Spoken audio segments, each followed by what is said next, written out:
స్వాగతం. సో, చాలామంది బ్యాంక్‌లో ఇన్వెస్ట్ చేస్తూ ఉంటారు. సో, బ్యాంక్‌లో ఇన్వెస్ట్ చేస్తే సేఫ్ ప్లస్ ఇంట్రెస్ట్ కూడా వస్తుంది. సో, ప్రస్తుతం చూసుకున్నట్లయితే ఇంట్రెస్ట్ అనేది చాలా తక్కువగా వస్తుంది. సో, ఇదే కాకుండా కొంచెం సేఫ్‌గా అలాగే మంచి ఇంట్రెస్ట్ వచ్చే పాసిబిలిటీ ఏమన్నా ఉంటుందా? దీని గురించి ఈరోజు ఈ వీడియోలో తెలుసుకుందాం. మనతో పాటు క్లుప్తంగా వివరించడానికి వెల్ది చక్రవర్తి గారు ఉన్నారు. ఆయన అడిగి తెలుసుకుందాం. నమస్తే సార్. నమస్తేనండి. సార్, బ్యాంక్స్‌లో మనం డిపాజిట్స్ అవన్నీ చేస్తూ ఉంటాం. బ్యాంక్ అంటే సేఫ్ ప్లస్ ఇంట్రెస్ట్ కూడా వస్తుంది. కాకపోతే ప్రస్తుతం ఉన్న రోజుల్లో ఏంటంటే ఇంట్రెస్ట్ కొంచెం తక్కువగా రావడం అట్లా ఉంది గదా! సో, మరి సేఫ్‌గా అలాగే ఇంట్రెస్ట్ కూడా కొంచెం ఎక్కువ వచ్చే పాసిబిలిటీస్ ఏమన్నా ఉన్నాయా? దాని గురించి చెప్తారా? తప్పకుండా ఉన్నాయండి. యాక్చువల్‌గా ఏంటంటే మనం ప్రతి ఒక్కళ్ళు కోరుకునేది ఒకటే. రిటైర్ అయిన తర్వాత కానియండి, లేకపోతే కొంచెం ఏదైనా గ్రాట్యుటీ వచ్చింది, పెద్ద అమౌంట్ వచ్చింది. తదుపరి వాళ్ళు ఉద్యోగం చేయలేరు.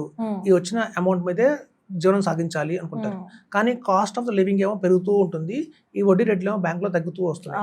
మీకు 2020, 2015 ఆ టైంలో చూస్తే ఇక్కడి నుంచి ఒక 10 ఇయర్స్ బ్యాక్ చూసుకుంటే రేట్ ఆఫ్ ఇంట్రెస్ట్ బాగానే ఉండేవి.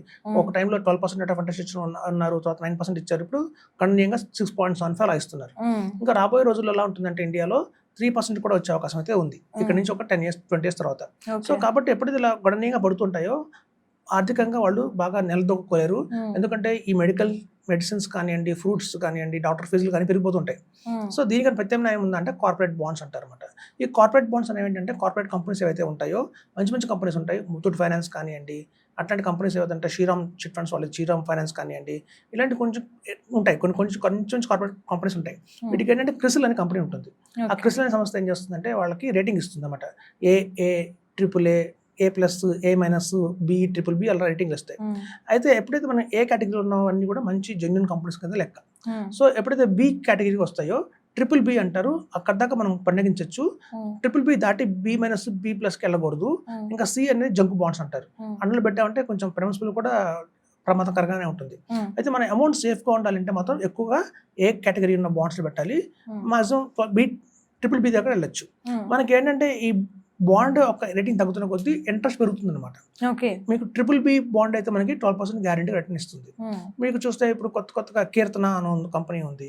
వాళ్ళు ఏంటంటే మనకి జ్యువెలరీ తాకట్టు పెట్టుకుని అమౌంట్ ఇస్తారు. కొలెటరల్ గా మన జ్యువెలరీ ఉంటుంది కాబట్టి కొంచెం సేఫే. సో అట్లాంటి కంపెనీస్ మనకి 12% దాకా ఇన్వెస్ట్మెంట్ రిటర్న్స్ ఇస్తున్నాయి. అలాగే ఆర్డిఎక్స్ అనే ఒక కంపెనీ ఉంది. వాళ్ళు కాంక్రీట్ ఇస్తారు అనమాట. ఇండియా మొత్తంలో కూడా చాలా స్టేట్స్ లో వాళ్ళకి ప్రెజెన్స్ ఉంది. ఈ రెడీమేడ్ కాంక్రీట్ ఇచ్చేస్తారు. బిల్డింగ్ కట్టాలి అంటే మనం మళ్ళీ కలుపుకోకుండా వాళ్ళే కాంక్రీట్ రెడీగా ఇస్తారు. సో అది మంచి కంపెనీ. వాళ్ళు 12% రేట్ ఆఫ్ ఇంట్రెస్ట్ ఇస్తున్నారు. సో ఇట్లాంటి కార్పొరేట్ బాండ్స్ లో యాక్చువల్గా బ్యాంకులు చేసే పని కూడా అదే. బ్యాంక్స్ మన దగ్గర ఏం చేస్తాయంటే అందరి దగ్గర పూల్ చేస్తాయి. అందరి దగ్గర ఒక 100 కోట్లు తీసుకున్నాయి అనుకోండి ఫర్ ఎగ్జాంపుల్. ఆ 100 కోట్లు వీళ్ళు ఏం చేస్తారంటే వీళ్ళు కార్పొరేట్ బాండ్స్ కొంటారు. వాళ్ళకి 11%, 10.5% రిటర్న్ అయితే వస్తుంది బ్యాంక్స్ కి. అలా వచ్చిన బ్యాంక్స్ కి 10% నుంచి మనకి 6.5% ఇస్తున్నారు. ఈ బ్యాలెన్స్ గ్యాప్ ఏదైతే ఉంటుందో 3% కానివ్వండి, 2.5% కానివ్వండి, అది వాళ్ళ ఎక్స్పెన్సెస్ ఉంటాయి. బ్రాంచ్ లో మన బ్రాంచ్ మేనేజర్ ఉంటారు. వాళ్ళు శాలరీలు ఇవ్వాలి, ఎంప్లాయీస్ శాలరీలు ఇవ్వాలి, ఆ బ్రాంచ్ కి రెంట్ కట్టాలి, కరెంట్ బిల్ ఉంటుంది. సో అవన్నీ కూడా మేనేజ్ చేసుకుంటారు. సో ఇప్పుడు ఆర్బీఐ మనకు కల్పించిన ఒక మంచి అవకాశం ఏంటంటే ఈ కార్పొరేట్ బాండ్స్ డైరెక్ట్ గా మీరే ఇన్వెస్ట్మెంట్ చేసుకోండి. ఎప్పుడైతే మనం బ్యాంక్ ని అవాయిడ్ చేస్తున్నామో ఆ 2.5% కూడా మీకే అధికంగా వస్తుంది. కాబట్టి మీరు 10.5% అయితే మంచిగా సరిపోతుంది అని చెప్తున్నారు అనమాట. ఓకే. సో ఇది ఆర్బీఐ గైడ్ లైన్స్ లోనే ఉంటుంది. మనం కూడా reserve bank of India bank account లోనే మనం అమౌంట్ డిపాజిట్ చేస్తాము. కంపల్సరీగా డిమాట్ అకౌంట్ అయితే దీనికి ఉండాలి. ఎవరైతే ఇన్వెస్ట్మెంట్ చేద్దాం అనుకుంటున్నారో ఇట్లాంటి కార్పొరేట్ బాండ్స్ లో వాళ్ళు కంపల్సరీగా డిమాట్ అకౌంట్ అయితే ఓపెన్ చేయాలి. సో మన డిమాట్ అకౌంట్ లోనే మన యూనిట్స్ వచ్చి ఉంటాయి అన్నమాట. సో యూనిట్స్ అన్ని ఫేస్ వాల్యూ 1000 కొన్ని ఉంటాయి, కొన్ని 100 ఉంటాయి, కొన్ని 10 రూపీస్ ఉంటాయి. సో ఆ వాల్యూస్ ఫేస్ వాల్యూ సంబంధించిన యూనిట్లు అన్ని మన అకౌంట్ లోనే ఉంటాయి కాబట్టి సేఫ్ గానే ఉంటుంది. ఎప్పుడైనా ఎమర్జెన్సీ వచ్చింది అంటే మన సెకండరీ మార్కెట్ లో అమ్ముకోవచ్చు, కానీ అనుకున్న మేరకు రిటర్న్ రాకపోవచ్చు. సో ఈ బాండ్స్ కూడా టెన్యూర్ ఎలా ఉంటుందంటే కేవలం 1 ఇయర్, 1.5 ఇయర్ ఉంటుంది టెన్యూర్. తర్వాత మళ్ళీ మనం రెన్యూల్ చేసుకోవాలి. ఆ రెన్యూల్ చేసుకున్నప్పుడు ఆ టైంలో మనకి రేట్ ఆఫ్ ఇంట్రెస్ట్ ఉందో అది మనకు వర్తిస్తుంది. కొన్నిసార్లు ఆ కంపెనీ ఇచ్చే రేట్ ఆఫ్ ఇంట్రెస్ట్ మనం నచ్చకపోతే వేరే కంపెనీకి మారచ్చు. సో మనకి ప్రిన్సిపల్ సేఫ్ గానే మన అకౌంట్లోకి వచ్చేస్తుంది ఆ టెన్యూర్ అయిపోగానే. సో ఆ టెన్యూర్ అంతకాలం మనకి every month 10.5% rate of interest లో వస్తుంది. అంటే చూడండి, బయట మనకి 6.5% బ్యాంక్ లో ఉంది, కొన్ని 7% ఉన్నా కూడా దానికంటే 10% వచ్చింది అనుకోండి, ఇంకా 3% ఎక్స్ట్రా వచ్చినట్టే. సో మనకి అది కొంచెం అధికంగానే లాభం వచ్చినట్టు. సో ఈ కార్పొరేట్ బాండ్స్ కూడా ఆర్బీఐ పరిధిలోనే ఉంటాయి కాబట్టి కొంచెం సేఫ్ అని చెప్పొచ్చు. అయితే 50 lakhs లోపు ఉన్న వాళ్ళ దగ్గర కూడా కార్పొరేట్ బాండ్స్ మనం డైరెక్ట్గా కొనుక్కుంటాము. 50 lakhs అండ్ అబోవ్ ఉంది, నా దగ్గర ఏదైనా ల్యాండ్ అమ్మాను, నాకు అమౌంట్ వచ్చింది, నాకు నెలలా వడ్డీలు కావాలి అనుకున్నప్పుడు పిఎంఎస్ ఆప్షన్ ఉంది, పోర్ట్ఫోలియో మేనేజ్మెంట్ సర్వీసెస్ అంటారు. సో ఆ పిఎంఎస్లో ఏం చేస్తుందంటే కంపెనీ కూడా అలాగే సేమ్ 50 లక్షలు ఇది వాళ్ళు కార్పొరేట్ బాండ్స్ కొంటారు, దగ్గర 20 కంపెనీ బాండ్స్ కొంటారు. సో అలా 20 కంపెనీ బాండ్స్ కొనటంలో అందులో ఫార్మా కంపెనీస్ ఉంటాయి, ట్రాన్స్పోర్ట్ కంపెనీస్ ఉంటాయి, ఇలా గోల్డ్ లోన్లు ఇచ్చే కంపెనీలు ఉంటాయి, హెల్త్ కేర్ సంబంధించిన కంపెనీలు ఉంటాయి, అన్ని రకాల కంపెనీలు పెడతారు కాబట్టి కొంచెం సేఫ్టీ కూడా ఉంటుంది.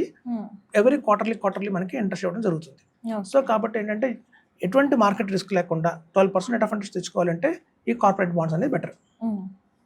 సో చూసారు కదా, సో మీరు కూడా మీకు ఏమైనా డౌట్స్ ఉన్నా సరే స్క్రీన్ పై కమిషన్ నెంబర్కి కాంటాక్ట్ చేస్తే కంప్లీట్ ఇన్ఫర్మేషన్ ఇస్తారు. సో ఇది వాళ్ళ స్పెషల్ వీడియో. రేపటి వీడియోతో మళ్ళీ కలుద్దాం. అంతవరకు చూస్తుండండి వీటీవీ వాయిస్ వారధి. Thank you. అందరికీ నమస్తే, దిస్ ఈజ్ కరాటే కళ్యాణి. మీరు మంచి న్యూస్ చూడాలన్నా, మంచి విషయాలన్నీ కూడా తెలుసుకోవాలనుకున్నా కూడా please subscribe the channel. Hello అండి, వీటీవీ సబ్స్క్రైబ్ చేయండి. హాయ్ అండి, this is actor Suman. So వీటీవీని లైక్ చేయండి, షేర్ చేయండి, సబ్స్క్రైబ్ చేయండి. Hi hello, I'm Sasirekha, miss India. So వీటీవీని లైక్ చేయండి, సబ్స్క్రైబ్ చేయండి, షేర్ చేయండి. ఏమైనా డౌట్స్ ఉంటే కామెంట్ బాక్స్లో కామెంట్ చేయండి. Thanks for VTV.